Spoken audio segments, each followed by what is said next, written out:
우리가 마지막 식사를 하는 것은 여러 가지 의미가 있을 것입니다. 또 처음 시작할 때 음식 교제를 나누는 것도 중요한 의미가 있겠죠. 저도 한 해 동안에 이제 임원들과 함께 마지막 식사를 했고, 또 오늘은 새롭게 시작할 임원들과 함께 식사를 합니다. 식사는 그냥 단순히 교제만을 의미하는 것 이상의 의미를 줄 때가 참 많이 있지요.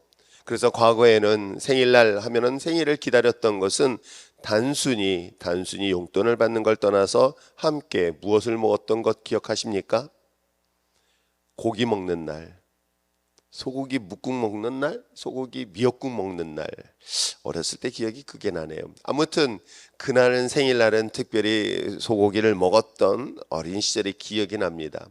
음식을 먹으면서 함께 나누는 그 의미들, 시간이 지날수록 그 의미가 우리에게 더 깊이 다가오는 것은 어쩌면 많은 좋은 추억들이 있지 않을까 생각해 봅니다. 그러나 예수님께서 행하셨던 오늘 이 마지막 식사 자리는 또 한번 우리를 다시 한번 우울하게 만드는 식탁의 자리는 아닐까 생각해 보지만, 또 한편 그곳에선 더 깊은 하나님의 우리 계신 또 예비된 축복의 자리가 아닐까 생각하면서, 우리가 날마다 이루어지고 있는 식사 자리, 하나님의 성찬의 자리에 하나님의 은혜 가운데 날마다 나갈 수 있는 저와 여러분 됐으면 참 좋겠습니다.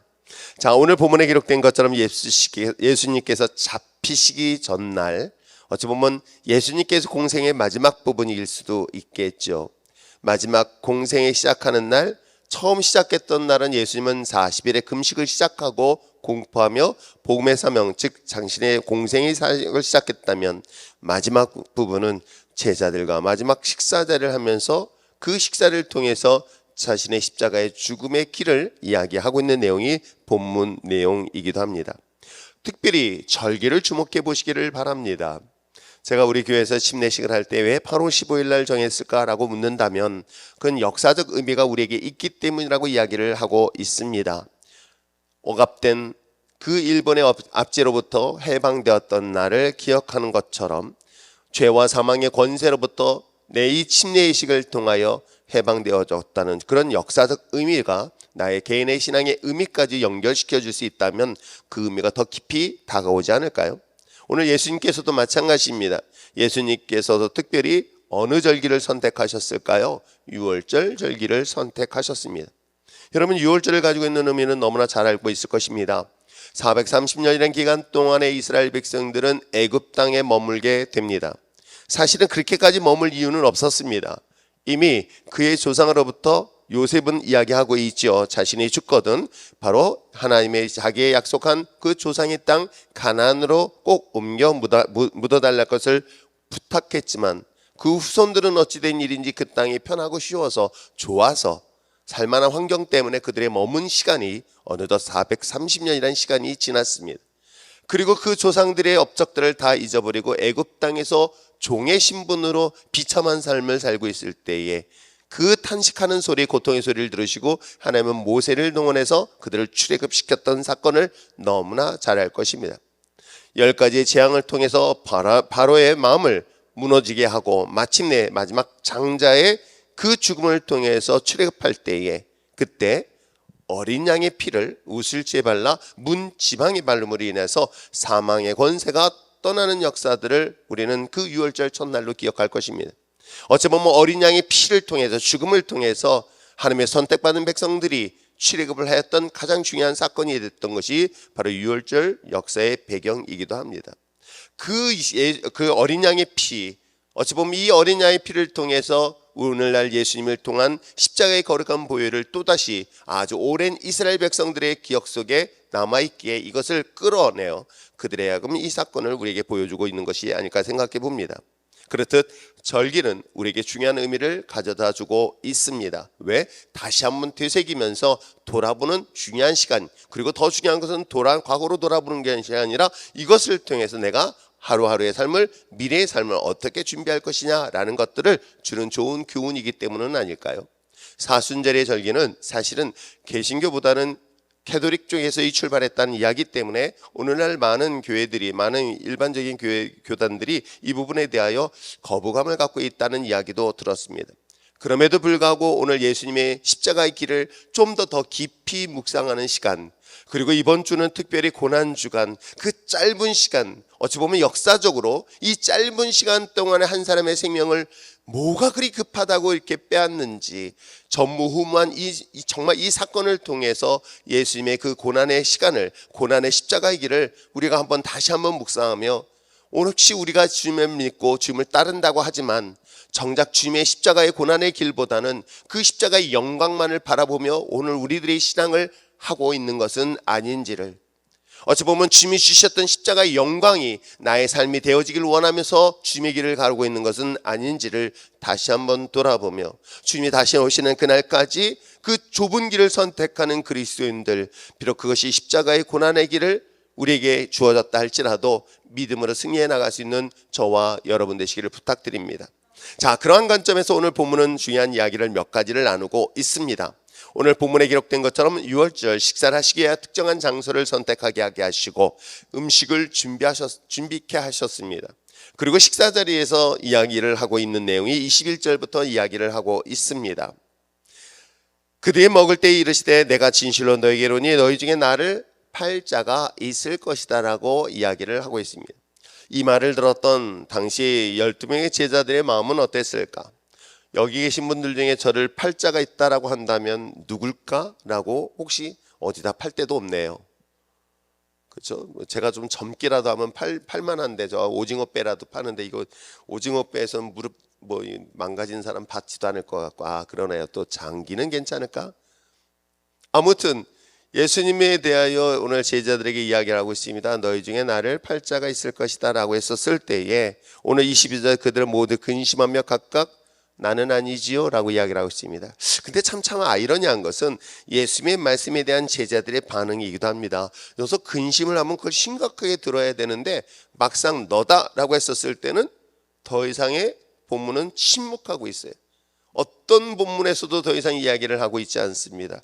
왜 그랬을까? 이 정도 되어지면 예수님께서 너다, 내가 또 하면 너다 그러면은 여러분 어떻습니까? 여러분 다 그를 주목하고 그를 의심의 눈으로 보고 그를 미워해야 되는데 성경에는 그런 얘기가 없어요. 그러다 보면 이걸 정말 근심하면서 진지하게 들었을까 하니까 잘은 알 수 없습니다만, 어디든 간에 예수님께서 나의 이 그릇 안에, 이 음식 그릇 안에 같이 손을 넣는 자가 나를 팔 자라고 얘기했었을 때 공교롭게도 가룟 유다가 질문을 하지요. 나는 아니지요 라고 했더니 예수님께서 네가 말했다라고 얘기를 하고 있습니다. 차라리 너다라고 얘기했었으면 좀 더 어땠을까? 아무튼 주님께서 이렇게 답변하고 이 자리에서 끝을 맺고 있는 내용입니다. 그런데 사실은 오늘 본문의 마태복음에서는 이 배경에 대한 설명을 하지 않지만 요한복음하고 누가복음에서는 이 본문에 추가적인 단어가 등장합니다. 왜냐하면 이 식탁 자리에서 잘 알고 있는 이 가룟 유다에게 예수의 팔 생각을 불어넣은 존재가 있었던 거예요. 예수를 십자가의 그 팔, 즉 대제사장에 팔아버릴 그런 생각을 가진, 그런 생각을 누가 주었느냐? 바로 마귀가 사단이 그에게 주어졌다라고 누가복음하고 요한복음에 기록되어져 있습니다. 그런데 그에 대했던 어떤 좌우지간 그렇게 표현했다 할지라도 그의 호칭을 한번 주목해 보시기를 바랍니다. 그가 예수님에 대하여 뭐라고 이야기를 하고 있는가? 자, 25절 말씀 한번 읽어볼까요? 읽겠습니다. 시작.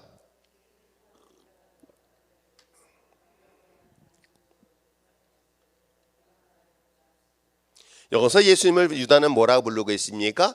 라비어라고 얘기하고 있어요. 선생님이라고 이야기를 하고 있습니다. 근데 사실은 그 앞전까지만 하더라도 수많은 사람들이 예수님에 대하여 뭐라고 불렀는지 아시겠습니까? 호산나 다윗의 왕이여 라고 하면서 왕으로서의 그를 칭호하고 있는 거예요. 왕으로 모든 사람들이 환호성을 부르고 있고 바라보고 있고 주목하고 있었던 것인데, 놀랍게도 이 랍비는 사실 초기에 불렀던 이야기, 선생님이라고 불렀던, 즉 특별히 주라고 얘기했던 사도 바울과 베드로와 달리 그를 선생님이라고 부르는 호칭을 깊이 묵상해 봅니다. 물론 여기에 대해서 본인이 어떤 마음이 있는지 제가 개인적인 인터뷰를 하진 않아서 알 수는 없지만, 그러나 한 가지 분명한 사실은 그런 것이 있어요. 내가 누군가를 호칭하고 누군가를 부를 때에 내가 마음속에 기쁨으로 감사한 마음으로 부르는 것과 달리 그 사람에 대한 불편한 마음이 있다고 한다면 호칭부터 달라지는 것 여러분 아십니까? 아마 충분히 그럴 수 있었던 배경은 분명 가룟 유다의 배경은 여러분 너무나 잘 알듯이 그가 가지고 있는 정치적 야망 내지는 어찌 보면 이 민족주의적 그 발상과 사고 속에 있었던 이 사람에게 있어서 이 나라를 정복시키고 나라를 완전히 뒤엎고 자신들이 꿈꾸고 있는 이 이스라엘 옛 번영의 나라 다윗의 왕조가 세워지길 기대했던 유다의 생각과 달리 정반대의 이야기하고 있는 예수님은 어찌 보면 자신의 모든 것들을 내놓고 따라왔던 그 예수님의 모습에 대한 실망이 그 마음속에 점점 크지 않았을까 생각을 해보는 내용이기도 합니다. 또 뿐만 아니라 우리가 신앙생활하는 것도 마찬가지 아닐까요? 우리가 믿음 생활하고 신앙생활을 합니다. 믿음으로 바라보며 나갑니다. 그런데 믿음으로 나가다 보면 나의 삶 속에서 하나님의 은혜가 있고 나의 삶 속에 축복이 있고 나의 삶 속에 형통이라는 것을 기대합니다. 그러나 믿음으로 삶을 살아가는 사람들에게 있어서 똑같은 풍랑 속에 똑같은 경험을 할 때가 얼마나 많은지 몰라요. 때에 따라서 육신으로 인하여, 때에 따른 자녀의 문제로 인하여, 때에 따른 가족의 문제, 사업의 문제 등등의 수많은 문제들을 우리가 믿는 사람이라고 해서 예외 없이 그런 문제들을 경험하지 않나요? 경험합니다. 이럴 때 오는 실망, 이럴 때 오는 낙심. 또 여러분 어떻습니까? 요즘은 또 교회를 다니면서 교회에 대한 실망하는 분들도 또한 많이 있습니다. 교회가 왜 이래야 돼? 라고 하면서도 그런 고백을 합니다. 왜? 교회에 대한 기대가 있기 때문에 그 기대와 달리 교회가 우리에게 보여주는 모습이 정반대의 경우를 보게 되어지면 그로 인하여 실망하고 낙심하는데 그것이 분노로 바뀌어지는 것은 결국은 그 마음속에 마귀가 생각을 불어넣었다는 이 가룟 유다 이야기처럼 거기에 사로잡히는 경우를 종종 경험하고 있는 것은 아닐까요? 아무튼 이런 경우에서 가룟 유다가 예수님을 팔 생각으로 자신에 대한 이야기를 쓰고 있을 때에 그럼 다음에 예수님께서 말씀하시고 있습니다. 26절부터 28절까지 자신의 살과 피를 그들에게 나누며 뭐라고 얘기하고 있습니까? 언약이라고 이야기하고 있어요. 언약의 피. 이것은 새 언약이라고 이야기를 하고 있는 것입니다. 그런데 그들의 대상은 누구일까요? 오늘 26절에 말씀하시고 있습니다. 그들이 먹을 때 여기는 물론 가룟 유다도 그리고 우리가 예수님을 3번씩이나 부정하고 부인했고 저주까지 했었던 베드로도 예의 없이 이 성찬 자리에 참석을 하고 있음을 우리는 보게 되어집니다. 그래서 저는 이 말씀을 묵상하면서 우리가 잘 알고 있는 창세기 15장의 이야기를 기억하게 되는 거예요. 창세기 15장에 하나님은 아브라함이라는 인물을 불렀습니다. 그리고 그에게 일방적으로 내가 너를 축복하겠다라고 하나님이 약속을 했습니다. 약속을 하고 해도 믿지 아니하니까 하나님께서는 어느 날 15장에 그를 불러서 내가 너에게 이렇게 축복할 거야. 너를 큰 민족을 이룰 것이고 너는 복의 근원이 될 것이다 라고 이야기를 하면서 실질적으로 거룩한 짐승을 나누어 각을 뜹니다. 실질적으로 하나님께서 일방적으로 짐승을 각을 떠 생명을 나눈 다음에 그 길을 지나가시면서 내가 이와 같이 약속한 것을 내가 지키지 아니한다면 내가 죽음으로써 이 약속을 반드시 지킬 거니 나를 믿어라 라는 내용이 창세기 15장 내용인 거예요. 그리고 그 이후에는 하도 아브라함이 안 되니까 나중에는 그에게 할례를 통해서 아브라함과 하나님과의 새로운 또 언약을 맺게 합니다. 저는 이 본문을 통해서 우리에게 주어진 또 하나의 이야기는 무엇일까? 하나님께서 우리에게 어떤 조건을 제시지 않았습니다. 당신이 일방적으로 우리의 죄와 허물을 위하여 십자가에 죽으심에 대한 이야기를 오늘 이 피와 살에 대한 언약을 통해서 맺어지고 있는 내용이 본문 내용이기도 하죠. 그렇다면 오늘 우리에게 이 본문을 통해서 우리에게 주는 교훈은 무엇일까? 오늘 십자가의 은혜를 통해서 우리에게 주신 그 십자가의 구속의 은혜를 날마다 식사를 하면서도 잊지 아니하기를 주님께서 원하시는 것은 아닐까요? 그렇습니다. 아브라함에게는 할례를 요구했다고 한다면 오늘 저와 여러분에게는 마음의 할례는 믿음을 요구하고 있는 것은 아닐까요? 우리에게 무엇을 요구하신 것이 아니었습니다. 우리에게 어떤 노력과 어떤 공로를 요구했던 것이 아닙니다.